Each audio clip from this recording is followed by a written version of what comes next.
Good evening guys. Yan, dinner natin. Beef. Ang ulam. Mga unta guys. Manihapon ta. Nagutom ako dahil sa panood ng mga video dyan about sa lechon, mga pagkain dyan sa FB. Oh my God. Ayan. Nagutom ako. Ayan, ininit ko yung leftover. Oh my God. Grabe yung mga pagkaon din na sa FB. Uy.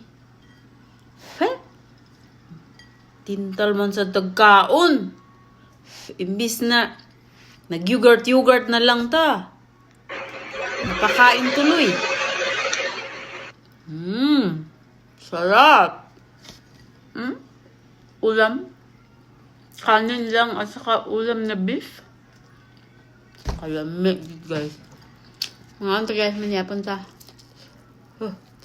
Mainit.